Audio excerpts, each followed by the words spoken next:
Hello guys, तो स्वागत है आपका इस न्यू वीडियो में।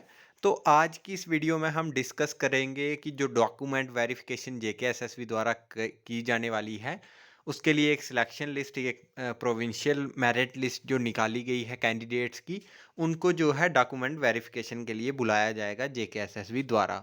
तो इस डॉक्यूमेंट वेरिफिकेशन में आपको कौन कौन से डॉक्यूमेंट रिक्वायर्ड होंगे, कौन कौन से डॉक्यूमेंट चाहिए होंगे, इसी के बारे में बात करने वाले हैं हम।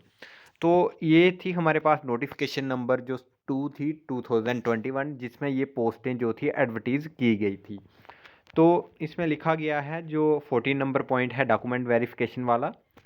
The candidate who are shortlisted for document verification are required to appear for document verification along with original documents as well as self attested photo copies of each document as per advertisement notification. तो इनके द्वारा जो है वो कहा गया है कि जब भी डॉक्यूमेंट वेरिफिकेशन के लिए कैंडिडेट्स को बुलाया जाएगा, तो उनके पास जो है एक ओरिजिनल फॉर्म का डॉक्यूमेंट होना चाहिए। अगर आप आधार कार्ड लेके जा रहे हैं, तो आपके पास ओरिजिनल आधार कार्ड होना चाहिए और उसकी एक जो है जीरोक्स कॉपी, यानी कि फोटोस्टेट कॉपी होनी चाहिए, और वो सेल्फ अटेस्टेड होनी चाहिए आपके पास। तो वैसे ही जो है आपको कौन कौन से डॉक्यूमेंट चाहिए। The candidate must be possession of the prescribed academic qualification and other documents like domicile certificate, category certificate on or before the last date of submission of online form। तो इनके द्वारा कहा गया है कि कैंडिडेट्स के पास जो है, जो भी उन्होंने डिग्री की हुई है, जो भी उनकी क्वालिफिकेशन है, उसका जो है सर्टिफिकेट होना चाहिए। जैसे कि मेडिकल असिस्टेंट ने जो है एक डिप्लोमा कोर्स किया है, तो उनके पास उनका डिप्लोमा होना चाहिए।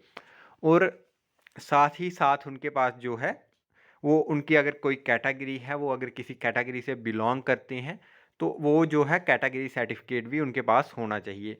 और ये जो सर्टिफिकेट हैं, ये आपके होने चाहिए, इनकी डेट जो है वो पहले की होनी चाहिए, जिस डेट को आपने जो था ऑनलाइन फॉर्म सबमिट किया था।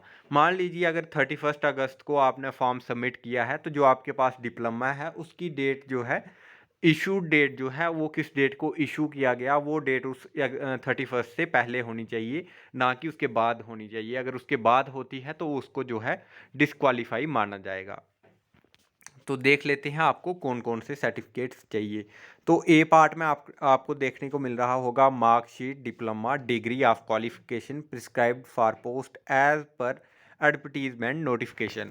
तो आपके पास जो है, अगर आपने मेडिकल असिस्टेंट में फॉर्म भरा है या फिर फीमेल मल्टीपर्पज़ में भरा है, तो आपके पास जो है वो मार्कशीट्स होनी चाहिए, या फिर जो आपका डिप्लोमा जो आपने किया है वो भी होना चाहिए, या फिर डिग्री जो रजिस्ट्रेशन का सर्टिफिकेट है।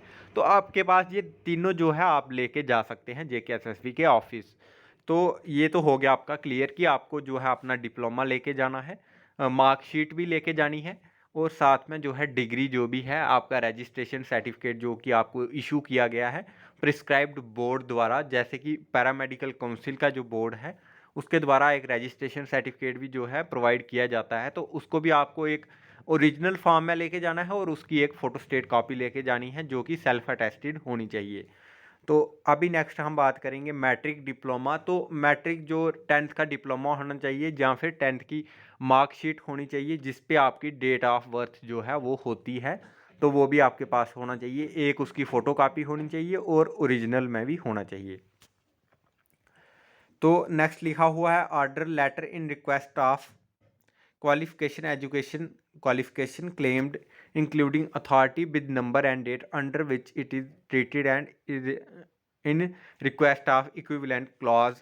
तो ये होता है कि जैसे मान लीजिए अगर आपने 10th नहीं किया है और उसी की इक्विवेलेंट कोई डिग्री की है, जैसे 10th के बाद कुछ लोग डिप्लोमा कर लेते हैं, तो उनके पास ट्वेल्थ की जो है वो 12th उन्होंने नहीं की होती है, तो उस केस में जो है वो अपना डिप्लोमा जो है दिखा सकते हैं। मगर आपके केस जो मेडिकल की पोस्टें हैं, इस केस में ऐसा नहीं होने वाला है। इसमें जो है आपको 10th का एक डिप्लोमा मैट्रिक का लेके जाना है, और 12th की भी आप एक मार्कशीट लेके जा सकते हैं। उसी के साथ हम बात करेंगे essential qualification if a candidate is claiming a particular qualification as equivalent qualification. तो क्या होता है कि कई बार कैंडिडेट्स जैसे कि अगर ग्रेजुएशन लेवल के लिए अप्लाई कर रहे हैं तो कईयों ने क्या किया होता है, कईयों ने बीएससी किया होता है, वहीं अगर बी कईयों ने आर्ट्स में की होती है तो वो अपनी डिग्री का जो क्वालिफिकेशन सर्टिफिकेट है उसको लेके जा सकते हैं। तो नेक्स्ट जो आपको लेके जाना है, अगर आप किसी कैटेगरी को बिलोंग करते हैं, किसी कास्ट को बिलोंग करते हैं, तो आपके पास कास्ट सर्टिफिकेट होना चाहिए या फिर कैटेगरी सर्टिफिकेट होना चाहिए डीबी के टाइम पे। अगर वहाँ पे आपके पास ये कैटेगरी सर्टिफिकेट नहीं होगा तो जो आपको रिजर्वेशन जो मिली है, जिसके अकॉर्डिंग आपको पोस्ट अलॉट हुई है, वो आपको नहीं मिलेगी। वो आपका क्लेम जो है वो कैंसिल कर दिया जाएगा जेकेएसएसबी द्वारा। नेक्स्ट आपके पास डोमिसाइल सर्टिफिकेट होना चाहिए और candidates have to bring two passport size recent photographs and one original photo ID proof which appear for document verification। तो कैंडिडेट्स के पास जो है वो दो पासवर्ड साइज फ़ोटो होने चाहिए और साथ में जो है एक फ़ोटो आईडी प्रूफ होना चाहिए। वो इसमें से कोई भी हो सकता है, जैसे कि आधार कार्ड हो सकता है, वोटर आईडी भी चल सकती है, ड्राइविंग लाइसेंस भी, पैन कार्ड भी चल सकता है, पासपोर्ट भी चल सकता है, स्कूल का कोई आईडी कार्ड होगा वो भी चल जाएगा, और एम्प्लॉय है कोई तो उसका आईडी प्रूफ कोई है तो वो भी चल जाएगा। तो नेक्स्ट जो पॉइंट है, candidates who are supposing to furnish various certificate issued by और before the prescribed cut off date.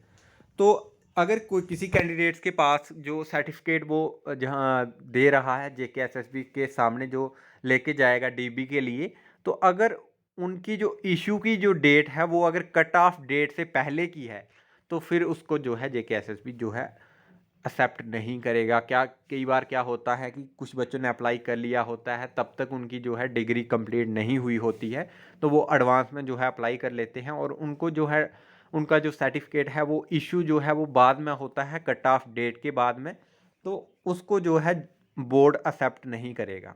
Shell be require to produce them at the time of document verification shout to by the in case of failure the board shall take necessary decision which shall be final. तो अगर किसी के पास document verification के time पे वो certificate available नहीं होता है तो उसके लिए जो है बोर्ड अलग से जो है डिसीजन लेगा और वो डिसीजन जो है वो फाइनल भी होगा।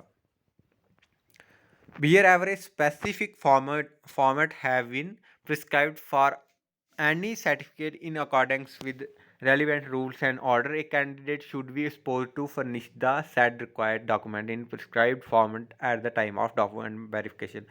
तो जेकेएसएसबी बोर्ड द्वारा अगर कोई भी डॉक्यूमेंट एक प्रिस्क्राइब्ड मैनर में बोला गया है कि वो उसी मैनर में चाहिए, उसी फॉर्मेट में उनको चाहिए, तो वो उसी फॉर्मेट में होना चाहिए। मगर आप इसके केस में ऐसा नहीं होने वाला, क्योंकि इसमें ऐसा कोई भी एक्स्ट्रा डॉक्यूमेंट नहीं मांगा जाएगा जिसके लिए कोई एक प्रिस्क्राइब्ड मैनर होगा, क्योंकि डिप्लोमा जो है वो आपको पहले से इशू किया गया है।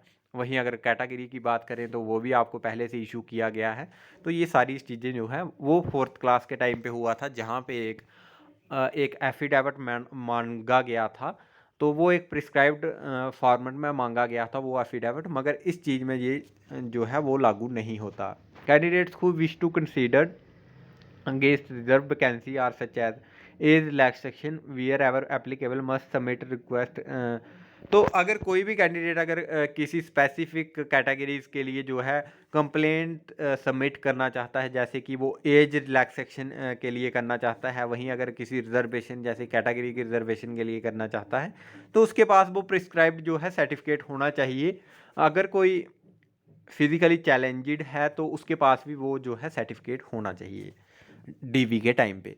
Candidates claim to domicile of Jammu Kashmir shall to ask produce. तो जो अगर बच्चा अगर कोई बोलता है कि वो जेके जम्मू कश्मीर का जो है डोमिसाइल है, तो उसके पास जो है डोमिसाइल सर्टिफिकेट होना चाहिए और वो भी कट ऑफ डेट से पहले का होना चाहिए।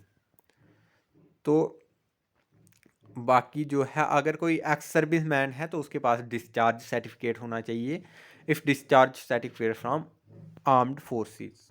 No objection certificate in case of already employed in government undertaking. तो अगर कोई व्यक्ति पहले से कोई गवर्नमेंट जॉब कर रहा है, कोई कैंडिडेट्स पहले से जो है जॉब कर रहा है, तो उसको एक नो ऑब्जेक्शन सर्टिफिकेट जो है लेके आना है, गवर्नमेंट द्वारा एक अंडरटेकिंग लेके आनी है।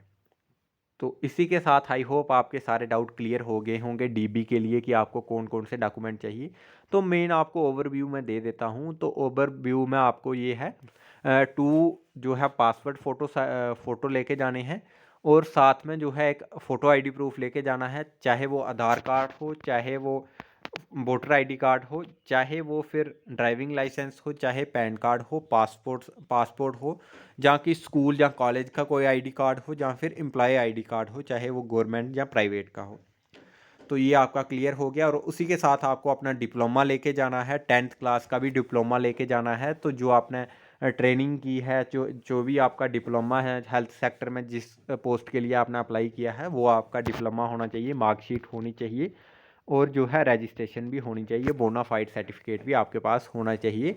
बोनाफाइड सर्टिफिकेट बस उन्हीं कैंडिडेट्स को चाहिए होगा जो कि बाहर से ट्रेनिंग करके आए हैं, किसी दूसरी स्टेट से ट्रेनिंग करके आए हैं, और उनको जो है नर्सिंग काउंसिल जो जम्मू कश्मीर का है वहाँ से एक बोनाफाइड सर्टिफिकेट लेके आना है।